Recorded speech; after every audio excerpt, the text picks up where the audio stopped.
Shalom, tahukah saudara bahwa kita tengah hidup di era yang para ahli sebut sebagai era postmodern, di mana era ini sangat dipengaruhi oleh pandangan postmodernisme yang mempengaruhi cara pandang khususnya generasi muda saat ini, bahkan mempengaruhi cara mereka memandang kehidupan spiritual. Dari berbagai sumber yang menjelaskan tentang postmodernisme, dapat disimpulkan bahwa postmodernisme adalah cara pandang dan juga gaya hidup yang menentang atau selalu mempertanyakan segala sesuatu yang dulu tidak pernah dipertanyakan, yaitu dari hal ilmu pengetahuan, suatu kebenaran, dan bahkan penentuan otoritas.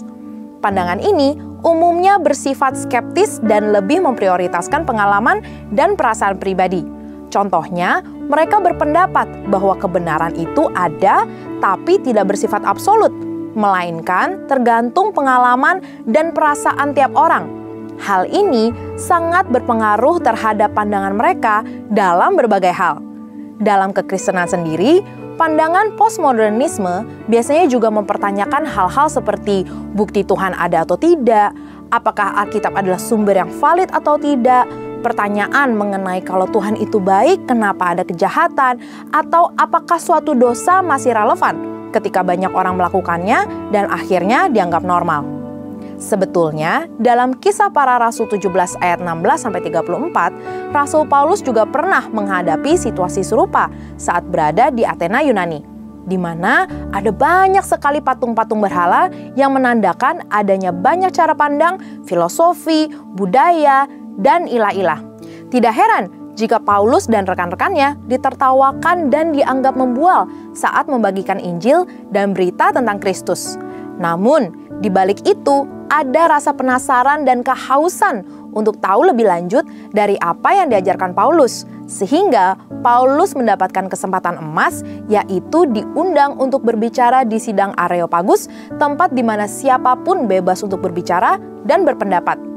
Paulus menggunakan kesempatan tersebut untuk memberitakan kebenaran yang akhirnya membuat beberapa orang Athena menjadi percaya kepada Tuhan, bahkan bergabung dalam persekutuan orang percaya. Sebagai orang percaya, apa saja yang dapat kita pelajari dan lakukan dari pengalaman Paulus di era postmodern ini? Yang pertama, pentingnya memiliki kepekaan akan kondisi kerohanian yang terjadi di era ini. Dipenuhi Roh Kudus membuat Paulus menjadi selalu peka dan tidak tinggal diam saat melihat jiwa-jiwa disesatkan oleh ilah-ilah dan pandangan yang tidak benar. Kita pun perlu dipenuhi Roh Kudus untuk bisa cermat dan peka akan kondisi kerohanian di era postmodern ini, di mana banyak orang tidak percaya akan Tuhan dan kebenarannya, atau sekedar percaya adanya kekuatan ilahi yang lebih besar dari manusia, tapi sosok tersebut bukanlah Tuhan yang benar. Dari situlah kita bisa memakai peluang yang ada untuk membicarakan tentang Tuhan, kebenaran, dan firman-Nya. Yang kedua, siap dan terbuka untuk berdiskusi mengenai Kristus dan Injil keselamatan. Keterbukaan untuk berargumentasi dan berpendapat bisa menjadi cara untuk memulai diskusi di era postmodern ini. Generasi di era ini sangat terbuka dan kritis akan segala hal, serta tidak mudah menerima sesuatu begitu saja. Namun, hal ini dapat kita gunakan untuk berdiskusi, menjelaskan tentang Kristus dan kebenarannya. Sama seperti Paulus yang memakai kesempatan yang ada untuk membuka ruang guna bertukar pikiran, mulai dari orang Yahudi, non-Yahudi, bahkan dengan para filsuf. Ia memberikan alasan dan argumentasi yang tepat dalam menyampaikan kebenaran dan Injil keselamatan, serta menyerukan pertobatan. Yang ketiga, memanfaatkan narasi dan argumentasi postmodernisme sebagai pintu masuk untuk menjawab kebutuhan dari pandangan tersebut. Perlu disadari bahwa di balik argumentasi dan narasi postmodernisme terdapat suatu kebutuhan dan kehausan untuk mendapatkan jawaban yang kuat dan benar. Disitulah kebenaran firman menjadi jawaban. Paulus mengerti akan hal ini, sehingga ia menggunakan situasi yang ada untuk menjawab kehausan warga Athena. Begitupun di era postmodern, saat anggapan akan berbagai pandangan dan ilah-ilah adalah sama, justru hal itu membuka peluang untuk kita untuk menjelaskan mengapa Yesus Kristus yang kita sembah berbeda dari ilah manapun. Tantangan akan pandangan-pandangan postmodernisme ini janganlah dipandang sebagai sesuatu yang harus dihindari, tapi justru sebagai pintu untuk bisa berdiskusi terbuka, berbicara mengenai kebenaran dan keselamatan dengan tetap saling menghormati satu sama lain. 1 Petrus 3 ayat 14 berkata, "Jangan takut dan gentar untuk membagikan kebenaran, sebab dipenuhi Roh Kudus memberikan kita keberanian dan hikmat untuk berkata-kata dengan tepat, sehingga siap menjelaskan iman kita dengan lemah lembut, hormat, dan penuh kasih Allah." Saudara, untuk penjelasan lebih lengkap dari tim teologi kami, silakan scan QR Code atau buka link yang ada di atas. Tuhan Yesus memberkati.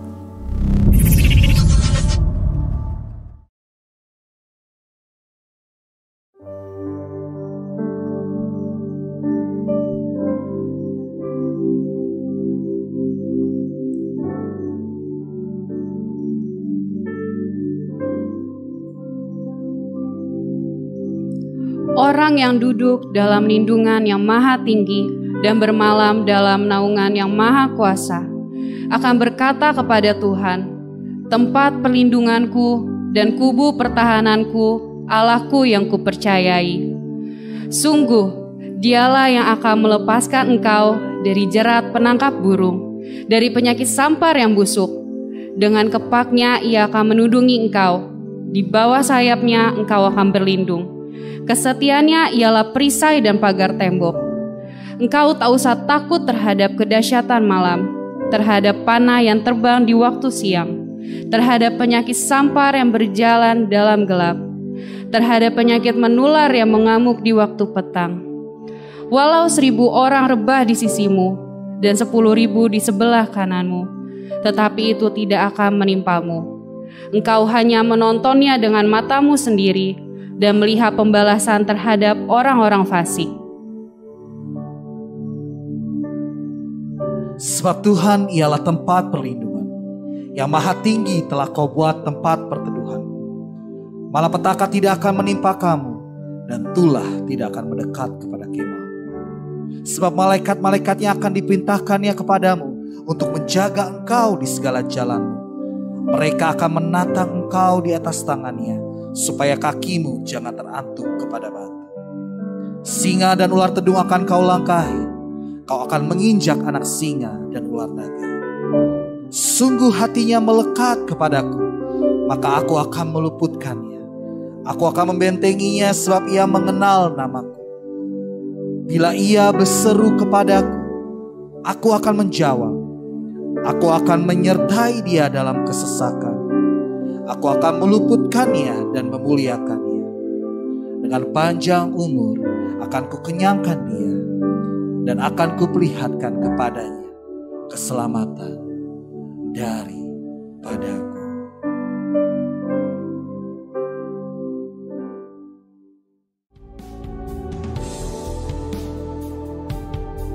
Pentakosta ketiga adalah pencurahan Roh Kudus yang dahsyat di zaman ini melebihi yang terjadi di Azusa Street.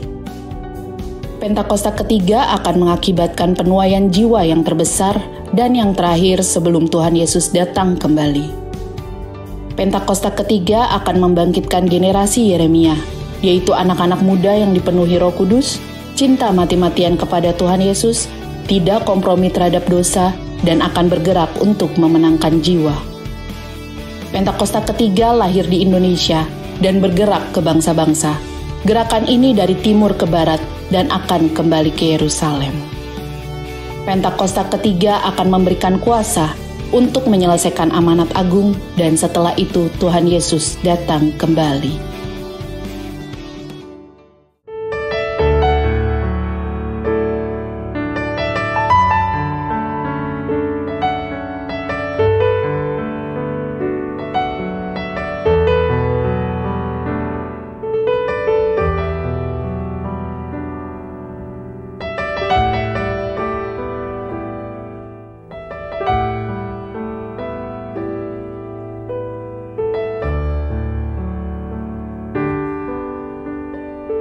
Love for Jesus. Hallelujah. Amen. Bapa, lembutkanlah hatiku untuk dapat lebih mengasihimu. Bapa, bentuklah hidupku untuk dapat lebih saksimu dan mengerti rencanamu di dalam hidupku. Jadikan aku semakin indah di hadapanmu. Terima kasih Yesusku, terima kasih Yesusku. Puji syukur hanya bagi Tuhanku. Terima kasih Yesusku, terima kasih Yesusku. Puji syukur hanya bagi Tuhanku. Bapa, lembutkan hati kami. Bapa, lembutkanlah hatiku untuk dapat lebih mengasihi. Ini hati yang mengasihi, hati yang siap kau bentuk untuk dapat menjadi saksi dan mengerti rencanamu di dalam hidupku. Jadikan aku semakin indah di hadapanmu.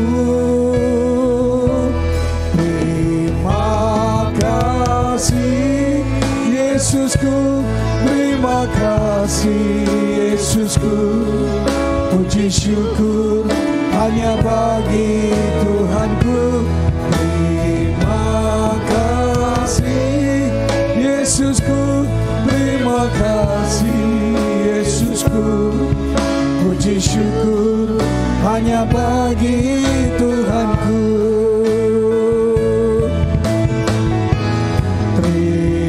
Mari kita berdiri bersama-sama. Terima kasih Yesusku. Puji syukur hanya bagi Tuhanku. Terima kasih Yesusku. Terima kasih Yesusku. Puji syukur hanya bagi Tuhanku.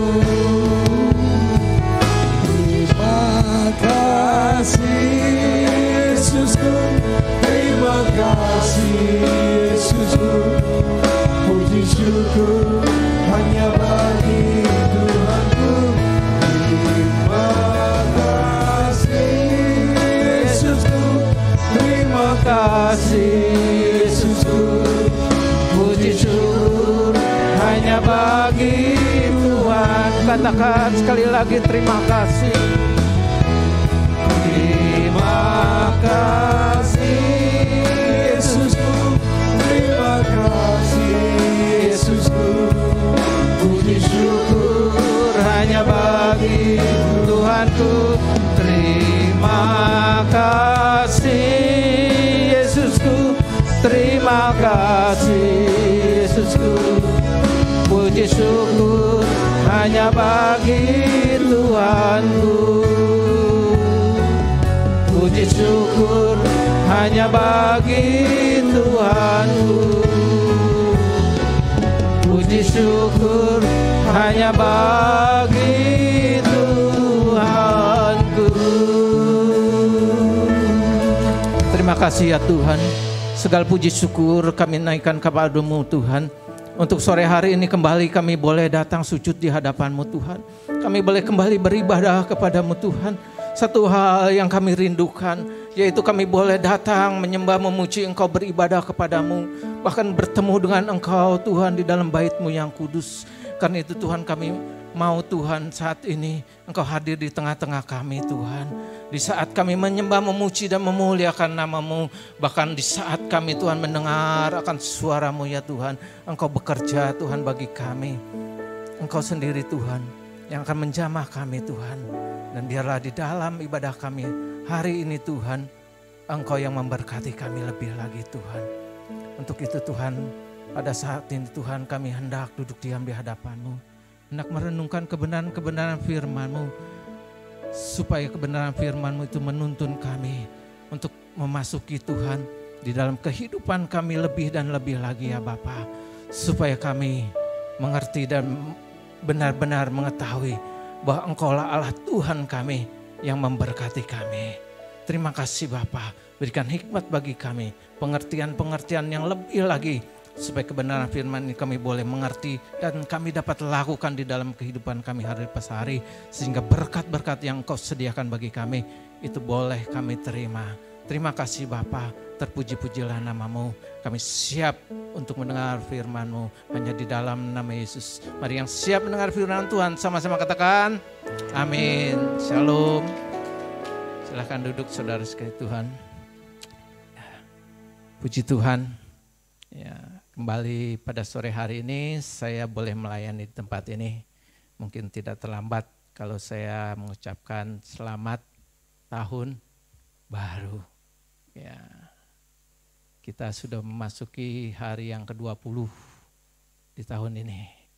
Ada banyak hal yang luar biasa yang sebenarnya terjadi di luar sana. Ya, alam semesta ikut bersorak-sorak menyambut tahun baru, saudara-saudara.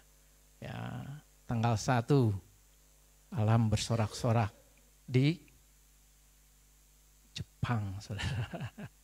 Kemudian terus berderet-deret, ya nggak keras-kerasa di Indonesia ya, dari Jawa Tengah sampai ke Cilegon sana, Serang ya, goyang-goyang sedikit, saudara-saudara. Dan yang terakhir kemarin tanggal 14 ya, kalau yang mungkin baca cari-cari keterangan ya di Google mengenai dunia ini, kita tahu ada satu kota yang dilanda larva, saudara-saudara. Ya, tanggal 14 kemarin habis satu kota, sekitar 4.000 jiwa mengungsi. Ya, padahal awalnya itu dia gunung itu ya itu batuk-batuknya di Desember, saudara. Dan melihat batuk-batuk itu, pemerintah setempat berusaha ya untuk mencegah kalau batuknya keras, larvanya itu keluar banyak ya, supaya jangan melanda kota itu. Ya, mereka bangun tanggul.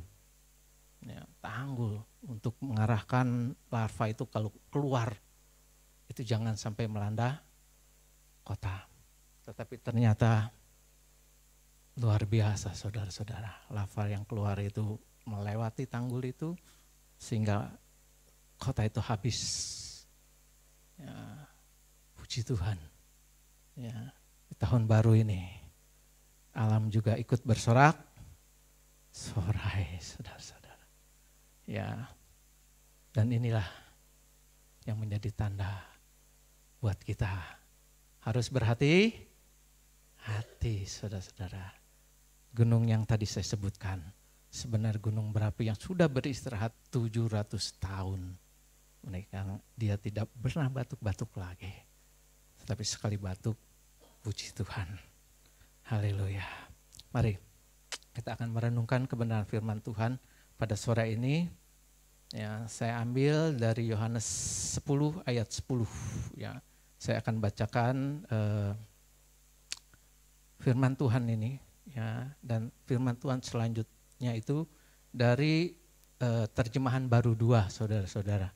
Ya, sehingga ketika saudara-saudara membaca kok ini kata-katanya tidak sama ya. Saya ambil dari terjemahan baru 2. Ya. Mari kita baca Yohanes 10 ayat 10 ya. Demikian firman Tuhan, pencuri datang hanya untuk mencuri, membunuh, dan membinasakan. Aku datang supaya mereka mempunyai hidup dan mempunyai dengan berlimpah-limpah. Ya, Tuhan katakan aku datang supaya mereka mempunyai hidup dan mempunyainya dengan berlimpah-limpah. Saya percaya ya, kita sudah menerima Tuhan Yesus ya, dan kita sudah terima apa yang Tuhan Yesus itu bawa, yaitu hidup. Ya. Ketika kita mengaku bahwa Tuhan adalah juru selamat kita lahir baru, kita dibaptis, kita terima hidup itu, amin. Namun ya, banyak dari umat Tuhan yang hanya menerima hidup saja. Tetapi Tuhan mau sebenarnya dia datang itu membawa hidup ya, buat kita dan apa? Dengan segala kelimpahannya.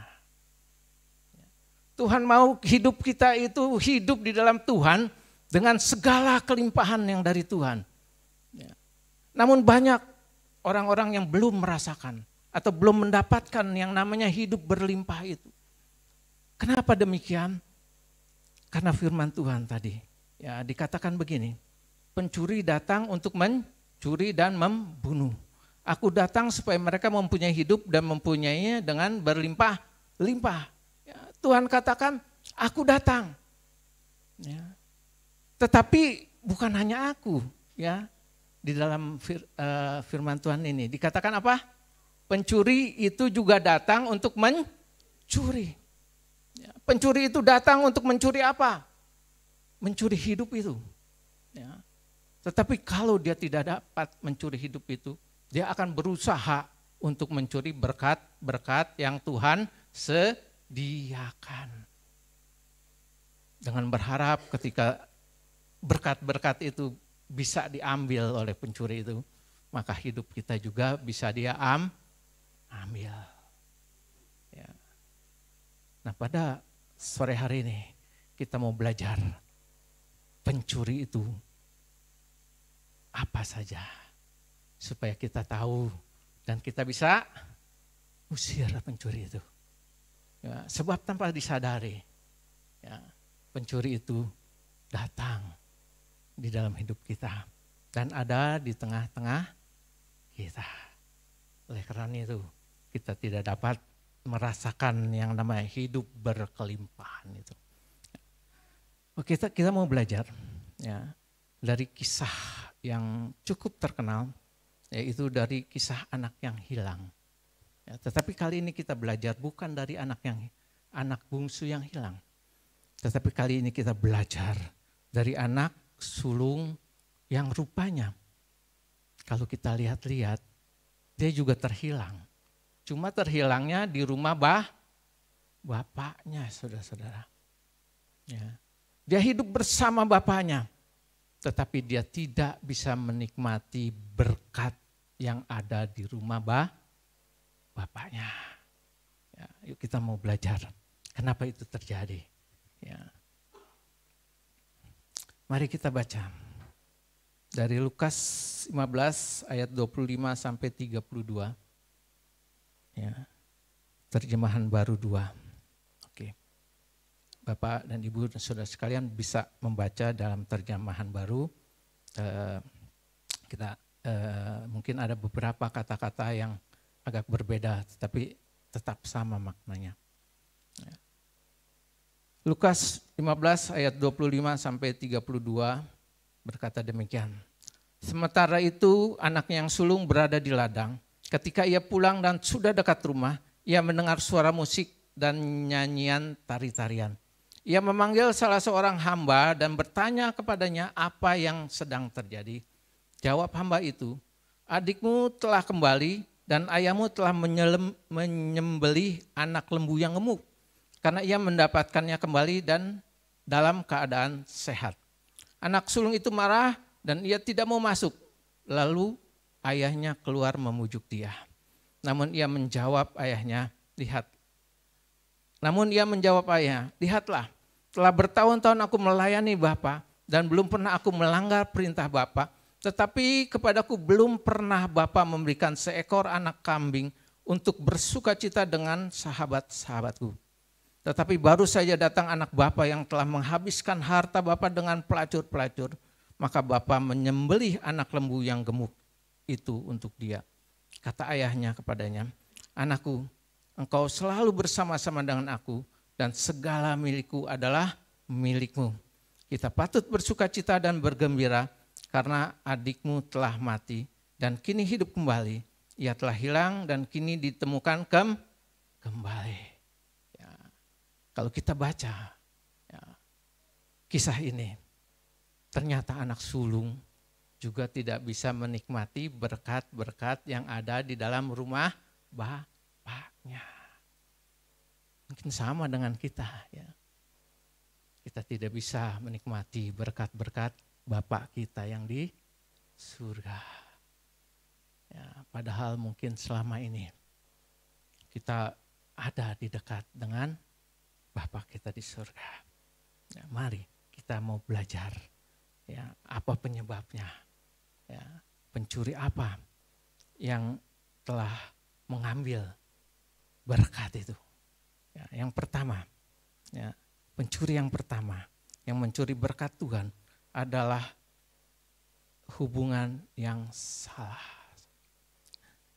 Pencuri yang pertama, ya, yang mencuri berkat Tuhan, yang Tuhan sediakan bagi kita, sehingga kita tidak dapat ya, berkat itu, adalah hubungan yang salah. Ya. Kalau kita lihat, ya, anak sulung ini adalah pekerja yang keras, pekerja yang rajin. Ya, ayat 25 mengatakan demikian. Sementara itu anaknya yang sulung berada di ladang ketika ia pulang, anak bungsunya pulang. Sementara itu anaknya yang sulung berada di ladang. Ketika ia pulang, anak sulung itu pulang dan dekat rumah, ia mendengar suara musik dan nyanyian tari-tarian. Rupanya anak sulung ini rajin sekali bekerja. Dia rajin bekerja di ladang. Ya. Sehingga dia tidak tahu apa yang terjadi di dalam rumahnya. Ya, waktu itu mungkin kalau bekerja di ladang itu enggak seperti sekarang. Ya, bisa pergi. Ya. Tetapi mungkin dulu ya itu bisa nginap gitu di ladang. Dan rupanya anak sulung ini rajin. Ya, dia begitu rajin, bekerja keras. Ya, tidak salah bekerja keras. Ya. Tidak salah bekerja keras. Tetapi ada yang salah dalam hal ini di anak sulung. Kenapa? Karena dia bekerja keras. Untuk apa? Untuk mendapatkan upah. Padahal dia bekerja kepada bapaknya. Ya. Coba kita lihat dari ayat 29. Ya, dikatakan demikian ayat 29. Namun ia menjawab ayahnya, lihat, setelah bertahun-tahun aku melayani Bapak dan belum pernah aku melanggar perintah Bapak. Tetapi kepadaku belum pernah Bapak memberikan seekor anak kambing untuk bersuka cita dengan sahabat-sahabatku. Dia berkata kepada bapaknya, Bapak, saya sudah bekerja keras bertahun-tahun. Ya, aku melayani Bapak, tetapi belum pernah aku melayani Bapak dan belum pernah melanggar perintah Bapak. Tetapi Bapak tidak pernah memberikan aku upah. Ya. Anak sulung ini bekerja kepada bapaknya dengan rajin, giat, itu bagus. Ya. Tetapi ada yang salah. Ketika dia bekerja kepada bapaknya, dia mengharapkan upah. Padahal bapaknya itu sebenarnya tidak mau ya, hubungan bapaknya dengan anaknya sebagai pekerja dengan bos.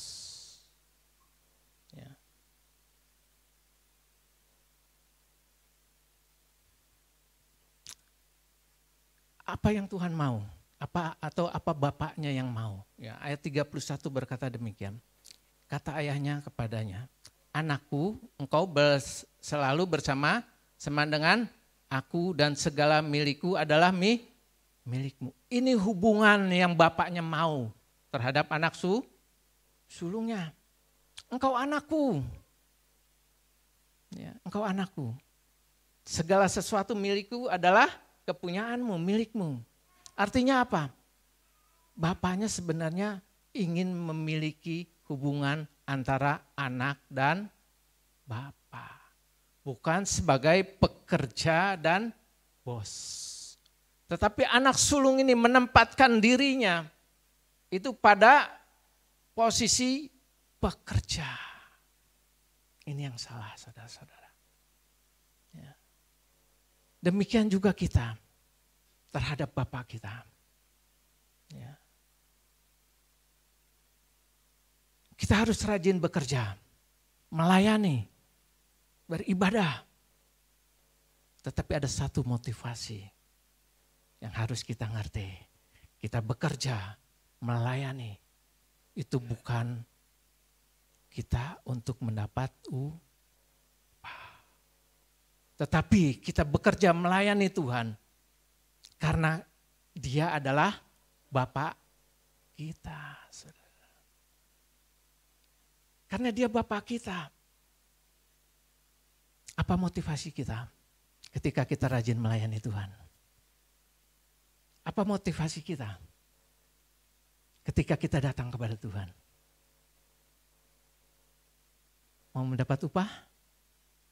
Supaya kita diberkati? Supaya usaha kita lancar? Supaya pekerjaan-pekerjaan kita berhasil?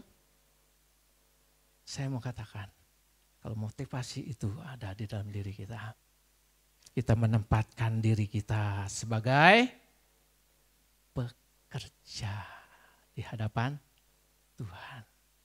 Bukan sebagai bapak dan anak. Dan itu salah sekali di mata Tuhan. Salah di mata Tuhan. Dan itu yang mencuri berkat-berkat Tuhan. Kita bisa lihat. Ya, kita bisa lihat. Anak sulung ini tidak merasakan berkat Tuhan. Tidak merasakan berkat bapaknya. Walaupun dia tinggal bersama bapaknya. Bagaimana dengan kita? Adakah hubungan kita benar di hadapan Tuhan? Dia mau hubungan kita. Itu adalah sebagai anak dan bapa. Dan kalau kita bekerja buat Tuhan, itu kita bukan bekerja untuk upah. Tetapi karena kita mengasihi Tuhan. Ketika kita datang beribadah kepada Tuhan, setiap minggu, kita beribadah. Bukan karena kita takut tidak diberkati. Tetapi kita beribadah datang untuk bertemu dengan Tuhan. Dan saya yakin ketika kita beribadah itu untuk ketemu dengan Tuhan, untuk ada hubungan baik dengan Tuhan, maka berkat-berkat itu akan kita terima.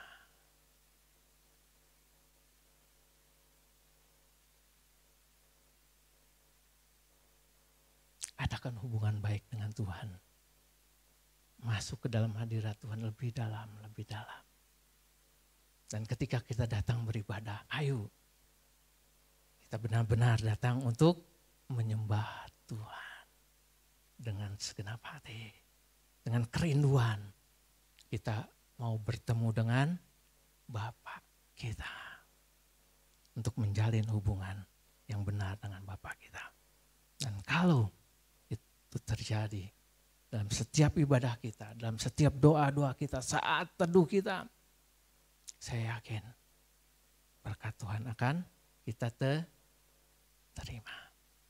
Amin. Yang kedua, pencuri yang kedua, ya, yang mencuri berkat Tuhan yang Tuhan sediakan sehingga kita tidak bisa mendapatkannya adalah tidak mau mengampuni. Suka marah, suka ngambek, saudara. Ya, Lukas 15 ayat 28 yang tadi ya, berkata demikian. Anak sulung itu marah dan ia tidak mau masuk. Lalu ayahnya keluar memujuk dia. Ketika dia tahu adiknya yang bungsu, yang nakal, yang menghabiskan harta orang tuanya itu datang, dia marah, saudara. Dia kesal dan dia tidak mau masuk ke rumahnya. Ya. Dia berkata, aduh kok dia datang disambut oleh bapaknya. Harusnya dia apa? Dihukum. Ya. Harusnya nggak usah diterima. Ya. Rupanya kakaknya ini, ya, anak yang sulung itu dendam juga sama adiknya. Ya. Sehingga adiknya pulang, dia marah, saudara-saudara. Nah, yang itu yang membuat sebenarnya tidak bisa diberkati. Apa? Tidak mau mengampuni. Ya. Cepat marah, cepat jengkel, dendam. Ya, itu adalah sumber penyakit. Dan terlebih lagi, ya, kalau orang yang tidak mau mengampuni, itu adalah dosa yang terbesar di hadapan Tuhan. Yang tidak bisa diampuni oleh Tuhan. Ya. Tuhan bilang, kalau engkau tidak mau mengampuni, maka Bapamu di surga juga tidak akan mengampuni. Ya. Betapa luar biasa sebenarnya pengampunan itu. Ya, untuk kita dapat berkat dari Tuhan. Ya, kita akan lihat, ya, contoh di Alkitab, 2 orang tokoh, ya, yang sakit hati tetapi berakhir dengan berbeda. Kejadian 4 ayat 1-12. Dalam terjemahan baru 2 berkata demikian, firman Tuhan. Manusia itu bersetubuh dengan Hawa istrinya. Perempuan itu mengandung lalu melahirkan Kain. Dan ia berkata, aku telah mendapatkan seorang laki-laki dengan pertolongan Tuhan. Kemudian ia melahirkan Habel, adik Kain. Habel menjadi gembala kambing domba, sedangkan Kain menjadi petani. Beberapa waktu kemudian Kain mempersembahkan sebagian dari hasil tanah itu kepada Tuhan sebagai korban persembahan. Habel juga mempersembahkan sebagian dari anak sulung kambing dombanya dengan lemaknya. Tuhan mengindahkan Habel dan korban persembahannya itu, tetapi Kain dan kurban persembahannya tidak diindahkannya. Lalu hati Kain menjadi sangat panas dan wajahnya muram. Firman Tuhan kepada Kain, mengapa hatimu panas dan wajahmu muram? Bukankah wajahmu akan berseri-seri jika engkau berbuat baik? Namun jika engkau tidak berbuat baik, dosa sudah mengintai di depan pintu. Hasratnya tertuju kepadamu, tetapi engkau harus berkuasa atasnya. Kata Kain kepada Habel adiknya, marilah kita pergi ke padang. Ketika mereka ada di padang, tiba-tiba Kain menyerang Habel adiknya dan membunuhnya. Firman Tuhan kepada Kain, di mana Habel anakmu itu, adikmu itu? Jawabnya, aku tidak tahu. Apakah aku penjaga adikku? Firman-Nya, apakah yang telah kau perbuat ini? Darah adikmu itu berteriak kepadaku dari tanah. Sekarang terkutuklah engkau, terbuang jauh dari tanah yang mengangkat mulutnya untuk menerima adikmu itu dari tanganmu. Tentu kita sudah tahu cerita ini. Bagaimana Kain, ya, itu iri dengan adiknya Habel. Dia punya dendam. Ya, dendamnya kenapa? Karena Habel diperhatikan Tuhan. Ya. korban-korban yang diberikan oleh Habel. Itu Tuhan suka diperhatikan. Sedangkan Kain tidak. Dia merasa iri, dengki. Dan suatu ketika Tuhan bilang sama Kain, hati-hati dengan amarahmu, dengan dendammu. Kenapa? Karena apa dikatakan tadi? Dosa yang melalui dendam itu sedang mengintip. Engkau harus berkuasa atas itu. Tetapi apa yang terjadi? Kain malah kalah dengan dosa itu. Dia bunuh adiknya. Sehingga apa yang Kain dapatkan? Kutukan dari Tuhan. Hati-hati kalau kita menyimpan dendam, menyimpan amarah. Kalau Tuhan sudah peringatkan, ayo kita buang. Kalau enggak, itu akan terus bertumbuh dan mengakibatkan dosa. Dan ketika dosa itu sudah matang, maka mautlah yang kita dapatkan. Ya. Dan cerita ini berbeda dengan satu tokoh lagi. Ya, saya akan bacakan firman Tuhan. Kejadian 27 ayat 39 sampai 41 dalam terjemahan baru 2. Jawab Ishak ayahnya, sesungguhnya tempat kediamanmu akan jauh dari tanah gemuk di bumi dan jauh dari embun yang dari langit di atas. Engkau akan hidup dari pedangmu dan engkau akan menjadi hamba adikmu. Namun terjadi kelak apabila engkau berjuang keras, engkau akan melemparkan kuk itu dari tengkukmu. Ayat 41 ya berkata demikian. Esau menaruh dendam kepada Yakub karena berkat yang telah diberikan oleh ayahnya kepada Yakub. Ia berkata kepada dirinya, hari-hari berkabung bagi ayahku tidak akan lama lagi. Pada waktu itulah Yakub adikku akan ku bunuh. Ya, kalau kita baca ayat firman Tuhan ini, saya yakin sekali kita pasti tahu ceritanya. Ya, bagaimana Yakub ya, itu merebut yang namanya berkat dari Esau ya, yang sudah disediakan oleh Ishak ayahnya. Ya. Bagaimana Yakub itu menipu ayahnya sehingga berkat yang harusnya menjadi bagian Esau itu jatuh kepada Yakub. Ya. Kalau kita baca ayat-ayat di atasnya, itu cerita bagaimana Ishak memberkati Yakub. Diberkatilah engkau. Wah, luar biasa berkatnya. Yang sebenarnya haknya Esau. Begitu selesai diberkati, Esau datang minta berkat juga sama Ishak. Tetapi ternyata Ishak bilang apa? Sudah diambil oleh Yakub, nggak ada lagi. Esau menangis dan keras dan katakan, hanya berkat itukah yang ada pada Bapak? Kemudian Ishak menopangkan tangannya kepada Esau. Apa yang keluar dari mulut Ishak? Tadi itu apa dikatakan?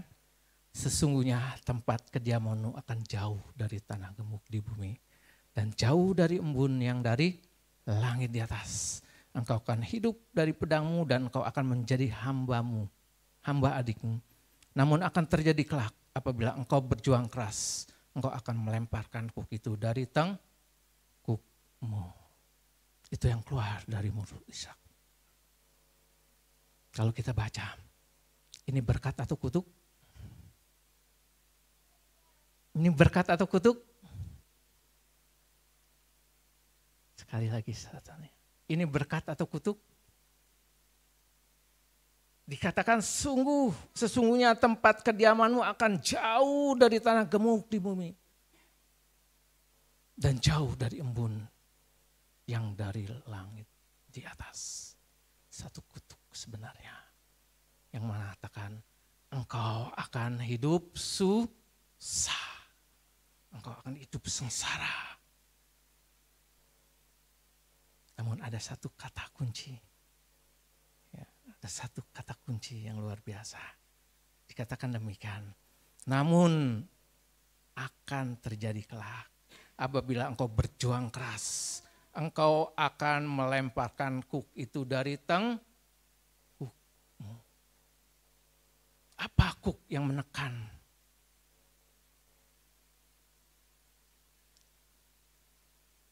Esau. Tadi kutuk itu, saudara. Tetapi ada kata kuncinya apa? Kalau engkau berjuang keras. Artinya apa? Esau harus berjuang keras melempar kuk atau kutuk itu. Dan dikatakan, kalau engkau berusaha keras, ya, engkau akan dapat melemparkan kutuk itu. Esau berhasil atau tidak? Apa sebenarnya yang harus diperjuangkan keras oleh Esau? Ayat 40 berkata, Esau menaruh dendam kepada Yakub karena berkat yang telah diberikan oleh ayahnya kepada Yakub. Ia berkata kepada dirinya sendiri, hari-hari berkabung bagi ayahku tidak akan lama lagi, dan pada waktu itulah Yakub adikku akan ku bunuh. Ini yang harus diperjuangkan keras oleh yang namanya Esau. Untuk dia boleh melepaskan dendamnya. Jangan sampai dia membunuh adiknya.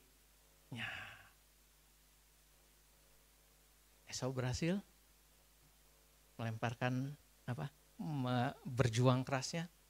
Ternyata Esau berhasil, saudara-saudara. Ya, ceritanya setelah Esau itu menaruh dendam, dia membunuh Yakub. Yakub tahu, dia lari kepada saudara ibunya, Laban. Dia hidup di sana. Ya, dia bekerja berapa lama? Lebih dari 14 tahun. Ya, kalau kita hitung, ya, dia mendapatkan Rahel 7 tahun, dia mendapatkan Lea 7 tahun, itu sudah 14 tahun. Namun sebelumnya itu dia sudah bekerja bagi Laban. Dan setelah itu pun ya, lahir anak-anaknya. Ya, dia masih bekerja pada Laban. Tetapi suatu ketika dia sudah tidak tahan karena Laban ini menipu dia, terus menekan dia. Akhirnya dia pergi mau kembali kepada ayahnya. Namun ada satu hal, ya, pergumulan dia takut sama kakaknya. Kenapa? Karena diancam mau dibunuh, saudara. Dan dia tahu kakaknya itu gak main-main. Karena itu dia takut sekali. Ya, tapi terpaksa karena di Laban dia sudah banyak ditekan, akhirnya dia pulang. Ya. Namun apa yang terjadi? Mari kita baca dari Kejadian 27. Kejadian 33 ayat 1 dan sampai 4. Demikian firman Tuhan. Yakub pun melayangkan pandangannya dan melihat Esau datang bersama 400 orang. Lalu diserahkannya lah sebagian dari anak-anak itu kepada Lea, dan sebagian kepada Rahel, dan sebagian lagi kepada kedua hamba perempuan itu. Ya, waktu Yakub berjalan pulang di satu tempat, dia bertemu dengan Esau. Dia lihat Esau itu bersama dengan 400 orang. Yakub gemetar sekali, ya, dikatakan demikian. Ia menempatkan hamba-hamba perempuannya itu berserta dengan anak-anak mereka di muka. Lea berserta anak-anaknya di belakang mereka, dan Rahel bersama Yusuf di belakang sekali. Dan ia sendiri berjalan di depan mereka dan ia sujud sampai ke tanah 7 kali hingga ia sampai dekat saudaranya itu. Bayangkan betapa takutnya ya. Dia sampai sujud 7 kali sambil jalan. Sampai akhirnya dekat Esau saudaranya. Tetapi apa yang terjadi? Dikatakan begini ayat 4-nya. Tetapi Esau berlari mendapatkan dia. Didekapnya dia, dipeluk lehernya dan diciumnya dia. Mereka pun bertangis-tangisan. Itu yang terjadi saudara-saudara. Ketika Esau ketemu Yakub, dia sudah tidak dendam lagi. Dia sudah mengampuni. Sehingga dia peluk Yakub. Dan mereka bertangis-tangisan, saudara-saudara. Ini menandakan bahwa Esau sudah tidak punya dendam sama Yakub. Ya. Dia sudah melempar semua amarahnya, dendamnya. Apa yang Esau dapatkan? Yuk kita baca.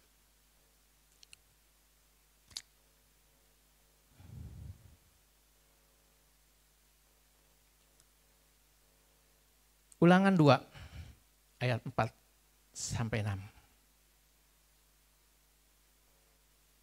Demikian firman Tuhan, Ulangan 2 ayat 4 sampai 6. Perintahkanlah kepada bangsa itu demikian. Sebentar lagi kamu akan berjalan melalui daerah saudara-saudaramu, Bani Esau yang diam di Seir. Mereka akan takut kepadamu, tetapi hati-hatilah selalu. Jangan menyerang mereka, karena aku tidak akan memberikan setapak kaki pun dari negeri mereka kepadamu. Sebab kepada Esau telah kuberikan pegunungan Seir menjadi miliknya. Ini mengisahkan ya, ketika bangsa Israel keluar dari Mesir, mereka berjalan menuju tanah perjanjian. Di tengah jalan Tuhan katakan apa? Engkau akan melewati daerah saudaramu Esau. Pesan Tuhan apa? Hati-hati. Jangan kau menyerang mereka. Sebab apa? Sebab setapak kaki pun aku tidak akan memberikan tanah itu kepadamu. Karena aku telah memberikannya kepada Esau. Berapa banyak berkat Tuhan yang diberikan kepada Esau? Apa? 1 pegunungan, saudara-saudara. 1 pegunungan. Kenapa Esau diberkati Tuhan? Karena dia menang dalam perjuangannya. Melempar segala dendamnya. Dia ampuni Yakub. Dia ampuni Yakub. Karena itu, mari jangan simpan dendam kepada siapapun. Mungkin ada orang yang menipu engkau. Mungkin ada yang merugikan engkau. Satu hal yang Tuhan mau, ampuni. Sebab apa? Dengan pengampunan, maka berkat itu akan tercurah bagi kita. Tetapi kalau engkau tidak mengampuni, sebagaimana Kain, maka kutuk itu akan menimpa engkau. Betapa luar biasa kuasa dari pengampunan itu. Dia bisa mengubah kutuk menjadi berkat. Karena itu mari. Masihkah ada di antara kita yang menyimpan sakit hati, dendam kepada orang-orang yang melukai kita, yang menipu kita, bahkan merugikan kita? Buang, saudara-saudara. Buang. Karena itu pencuri berkat kita yang terbesar. Itu pencuri berkat kita yang terbesar. Tuhan telah menyediakan berkatnya yang lebih besar dari apa yang diambil, apa yang kita dirugikan. Kalau engkau tidak mau melepaskan dendammu, maka berkat Tuhan yang Tuhan sediakan itu tidak akan dapat kita terima. Ruginya double, saudara-saudara. Ya, rugi kita ditipu orang, disakiti orang, ya, dirugikan orang. Dan kita rugi tidak dapat berkat yang Tuhan sediakan. Yang terakhir adalah pencuri ketiga yang mencuri berkat Tuhan yang disediakan Tuhan. Ya, itu adalah suka menghakimi. Ya. Lukas 15 ayat 29-30 berkata demikian. Kembali kita kepada kisah anak yang hilang. Namun ia menjawab ayahnya, anak sulung ini menjawab ayahnya, lihatlah, setelah bertahun-tahun aku melayani Bapa dan belum pernah aku melanggar perintah Bapa. Tetapi kepadaku belum pernah Bapa memberikan seekor anak kambing untuk bersuka cita dengan sahabat-sahabatku. Tetapi baru saja datang anak Bapa yang telah menghabiskan harta Bapa dengan pelacur-pelacur. Maka Bapa menyembelih anak lembu yang gemuk untuk dia. Ya, dikatakan sama anak sulung ini, ya, tetapi baru saja anak Bapa yang telah menghabiskan harta Bapa dengan pelacur-pelacur. Maka Bapa menyembelih anak lembu yang gemuk itu untuk dia. Dari mana sebenarnya? Ya, anak sulung ini tahu bahwa harta yang dibawa oleh anak bungsu itu dihabiskan bersama pelacur-pelacur. Waktu itu enggak ada yang namanya HP. Waktu itu tidak ada yang namanya TV, radio. Enggak ada berita-beritanya, saudara-saudara. Ya. Sehingga saya yakin anak sulung ini kan adanya di rumah bapaknya. Dia enggak tahu apa yang terjadi kepada adiknya sampai harta itu habis. Tetapi dia berasumsi, pasti dihabiskan bersama pelacur-pelacur. Ya. Ini yang namanya menghakimi. Dia tidak tahu apa-apa. Tetapi dia katakan itu sama pelacur. Suka menghakimi. Ya. Itu pun tidak boleh terjadi di dalam diri kita. Jangan kita suka berasumsi langsung menghakimi orang di sekitar kita. Wah, kita gosipin. Kita ngomongin yang tidak baik mengenai orang itu. Ya. Itu adalah pencuri berkat yang Tuhan sediakan. Kenapa? Dengan tuduhan atau asumsi yang salah atau yang ada pada kita terhadap orang lain. Itu akan merusak hubungan kita dengan orang sekitar kita. Padahal Tuhan juga mau memberikan berkat kepada kita melalui orang-orang di sekitar kita. Kalau kita sudah mempunyai asumsi yang tidak baik, maka berkat yang Tuhan sediakan melalui orang itu akan tidak bisa kita terima. Asumsi yang salah. Ya, itu merusak hubungan kita dengan orang-orang di sekitar kita. Padahal Mazmur 133 ayat 1 dan 3 berkata, nyanyian Jarah Daud. Sungguh alangkah baiknya dan indahnya apabila saudara-saudara berdiam bersama dengan rukun. Seperti minyak yang berharga di kepala, meleleh ke janggut Harun turun ke leher jubahnya. Seperti embun gunung Hermon yang turun ke atas gunung-gunung Sion. Sebab kesanalah Tuhan memerintahkan berkat kehidupan untuk selama-lamanya. Mari kita jaga kerukunan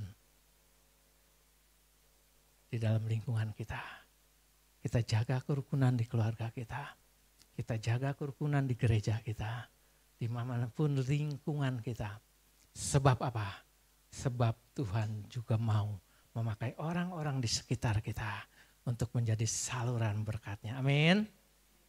Ketika engkau tidak mempunyai hubungan baik dengan lingkunganmu, maka berkat-berkat Tuhan yang Tuhan sediakan bagi engkau itu tidak akan sampai kepadamu. Amin. Hari ini kita sudah belajar apa yang menjadi pencuri berkat yang Tuhan sudah sediakan. Jangan biarkan pencuri itu usir keluar dari kehidupan kita. Maka berkat Tuhan yang Tuhan sediakan bagi kita, kita akan dapatkan. Amin. Mari kita bangkit berdiri. Haleluya. Haleluya.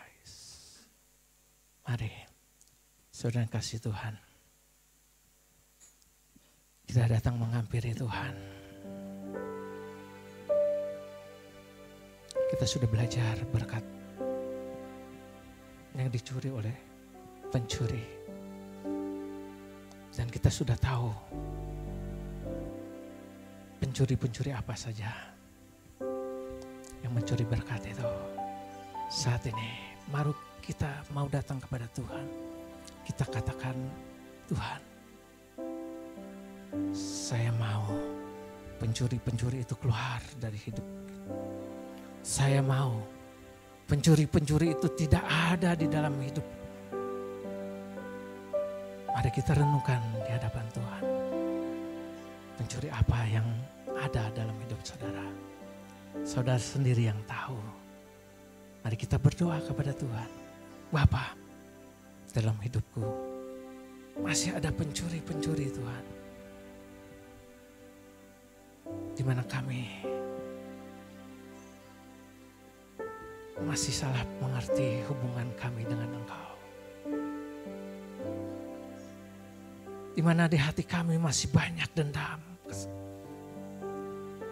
menyimpan kesalahan orang. Atau kami masih berpikiran negatif terhadap orang-orang di sekitar kami. Ampuni kami ya Tuhan. Pada saat ini kami datang kepadamu ya Tuhan. Kami mau setiap pencuri-pencuri itu keluar dari hidup kami. Kami mau melepaskannya di dalam nama Yesus. Keluar Engkau.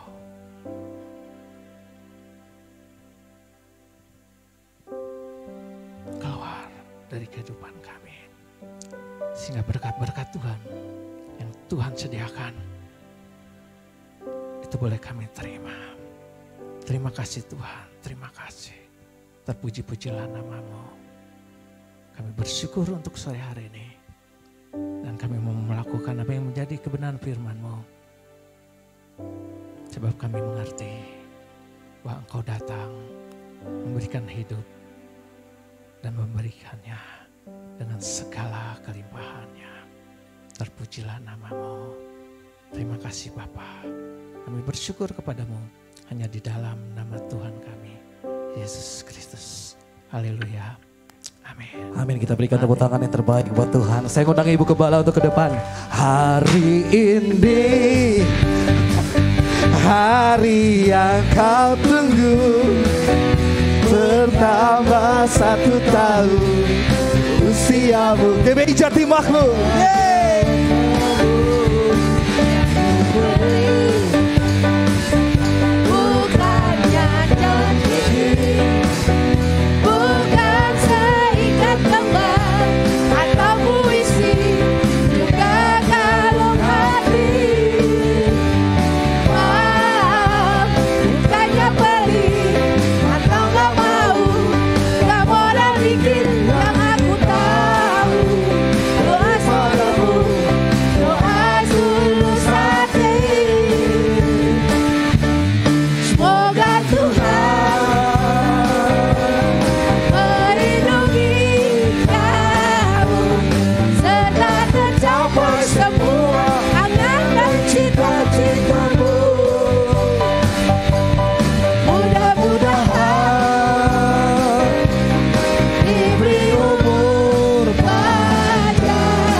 Saudara katakan, selamat ulang tahun. Haleluya. Jadi Bapak Ibu Saudara, hari ini komplit sudah Ibu Gembala dari IR 1 sampai 3. Di surprise sama kita semua. Dari keluarga besar GBI Pondok Gede, dari Jati Makmur, dan tadi Kampung Sawah. Tepuk tangan Bapak Ibu Saudara. Boleh ditiup dulu Ibu Gembala. Bau durian ya Bapak Ibu Saudara ya. Sudah tercium bau durian ya. Haleluya. Boleh diberikan kado-kadonya. Terus kado satu lagi silakan, nanti dikasih ke Ibu Gembala. Silakan Ibu Gembala boleh terima kadonya. Sebagai ini nanti. Boleh dipegang dulu Ibu Silas. Oke, siap.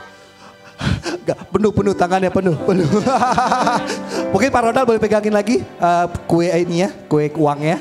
Kue uangnya boleh dipegangin lagi. Nah, Ibu Gembala boleh pegang itu bingkai itu.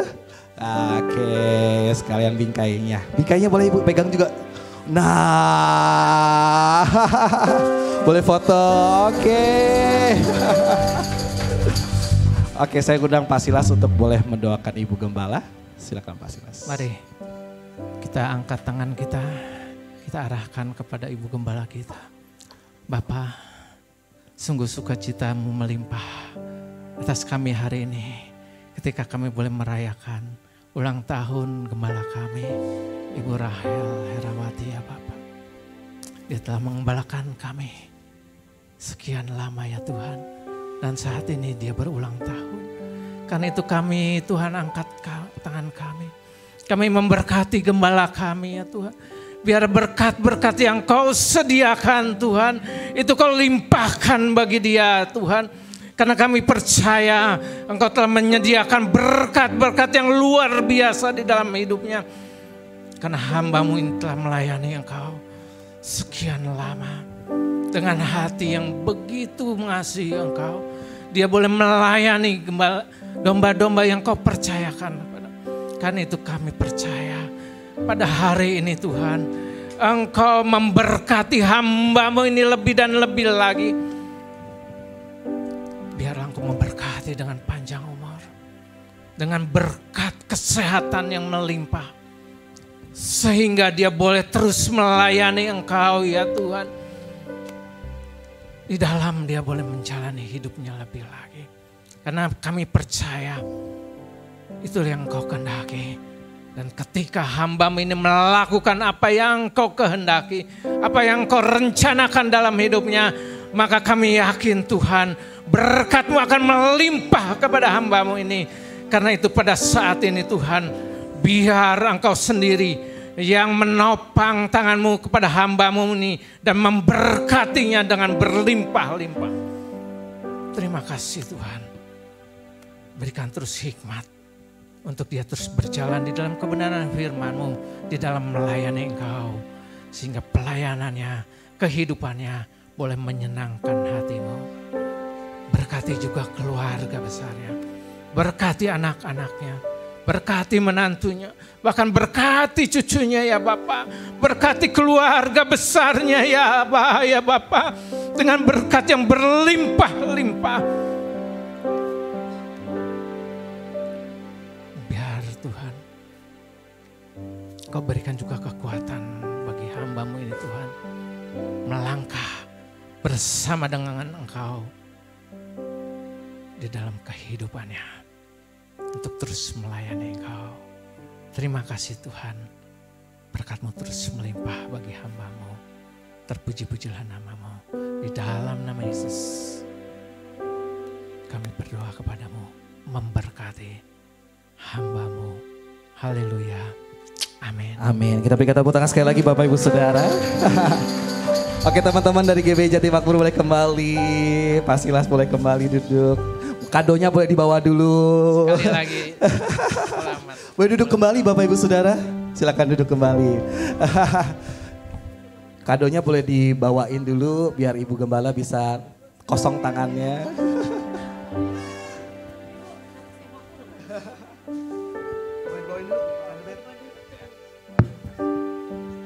Oke Bapak Ibu Saudara, jadi boleh lihat ini. Nah, sambal Bu Rudi jadi suara khas Bu Rudi ya.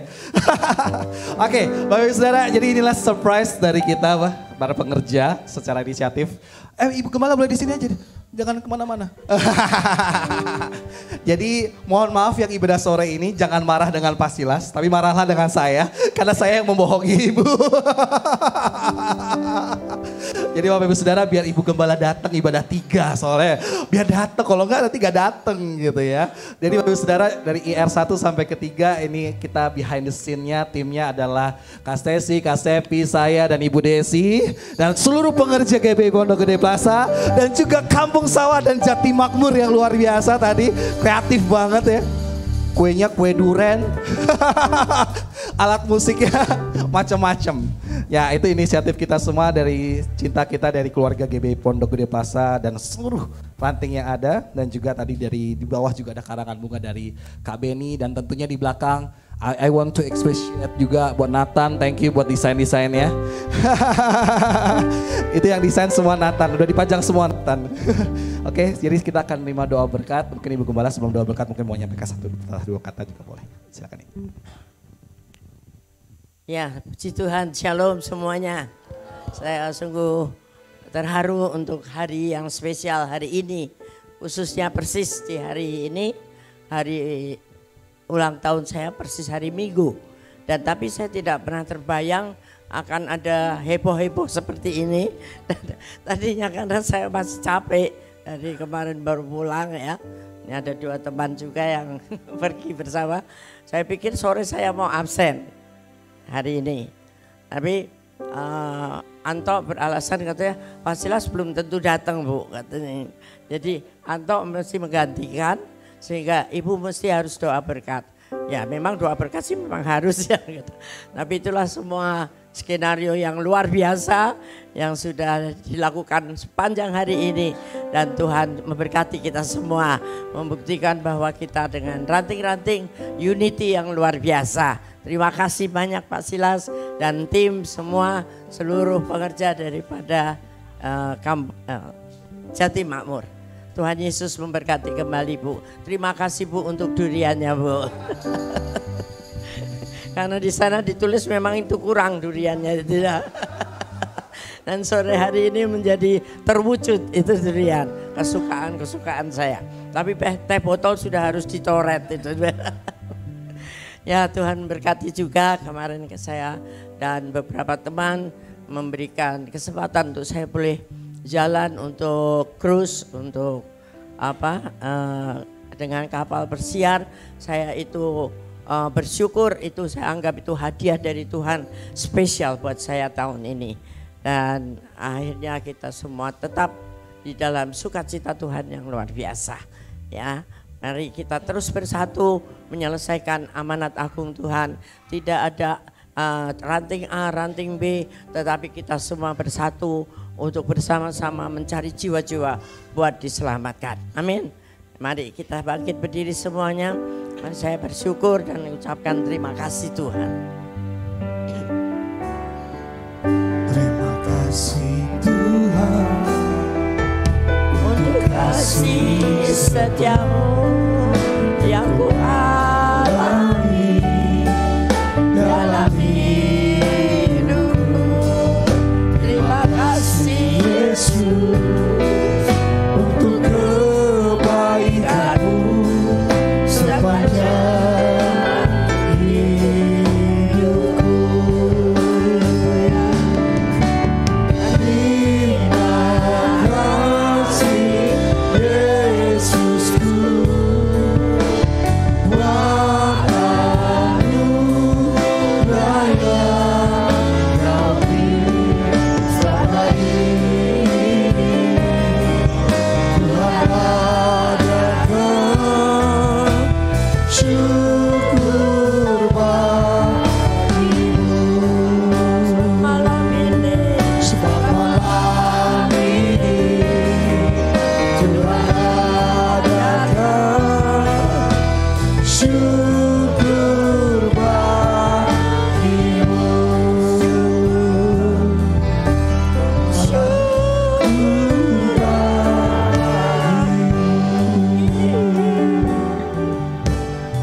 Habis-habisnya kami bersyukur Tuhan untuk kebaikan-Mu bagi gereja ini, bagi ranting-ranting yang ada, dan bagi kita semua, para pengerja, jemaat, Tuhan yang memelihara kami. Dan kami tidak akan pernah putus harapan memasuki tahun yang baru. Dan juga boleh kami melakukan, mempraktekkan firman Tuhan untuk mengampuni siapa saja yang pernah bersalah kepada kami. Terima kasih Tuhan untuk Pak Silas yang sudah boleh menaburkan berkat Tuhan di tempat ini. Mari kita arahkan tangan kepada hambanya ini. Kiranya Tuhan memberkati kembali apa yang sudah ditaburkannya berlipat kali ganda, lebih daripada yang kami bisa hitung. Terus Tuhan berkati keluarga dari Pak Silas beserta anak-anak, cucu-cucu. Demikian juga dengan pelayanan di Jati Makmur. Engkau terus memperkembangkan menjadi berkat di daerahnya, berkembang ke kiri dan ke kanan, menuai jiwa-jiwa untuk kemuliaan nama Tuhan saja. Terima kasih Tuhan, beri kesehatan yang sempurna keluarga daripada Pak Silas ini, supaya semuanya boleh memuliakan nama Tuhan bersama-sama. Terima kasih Tuhan, terima kasih untuk malam hari ini. Dan sebelum kami pulang, biarlah kita mempersiapkan hati untuk menerima berkat Tuhan. Berkat damai dan sejahtera Tuhan yang berlimpah-limpah, kasih dan anugerah yang dahsyat dari Allah Bapa di surga. Dan kita terus berjanji untuk makin hari makin intim dengan Tuhan bersama dengan Roh Kudus-Nya, mulai daripada malam hari ini sampai Tuhan datang kembali. Tetap setia mencari jiwa-jiwa. Haleluya. Amin. Selamat hari Minggu. Tuhan Yesus berkati. Terima kasih semuanya. Tuhan Yesus berkati Bapak Saudara semuanya. Selamat hari Minggu. Happy Sunday.